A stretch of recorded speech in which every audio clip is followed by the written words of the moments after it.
So your 21 stitches ends right where you've done the first chain 2.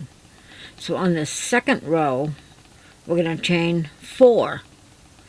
And we're going to single crochet in 7 stitches. So each time our chain gets longer, 1, 2, 3, 4, and the number of single crochets gets shorter. No, it should be, get in there. I've got a very tight stitch there. That's 1, 2, 3, 4, 5, 6, 7. Yep. Okay. There we go. That's 1,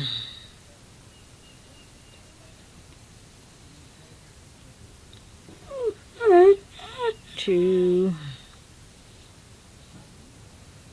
3, 4, 5, 6, and 7.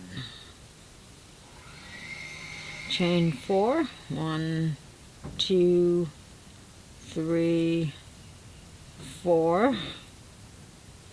Join over here. Chain 2.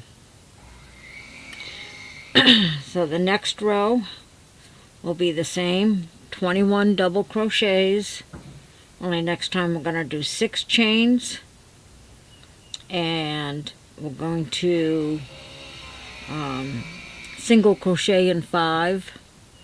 The next row we'll do the 21, chain 8, single crochet in 3, chain 8. Then we'll go from there. I have done my 4 rows of the chains to make the little slippers. The first one was a chain 2, that's a chain 4, chain 6, and chain 8. It's a little challenging to find your middle stitches sometimes, so just try to look on top, count your stitches before you put your crochet hook in. From here, you're going to start working the back of the slipper. So we will be doing 1 more row of double crochets and 21 stitches. When we turn, we're going to be increasing a stitch on each end to get 23 stitches. So I will be back when we do that.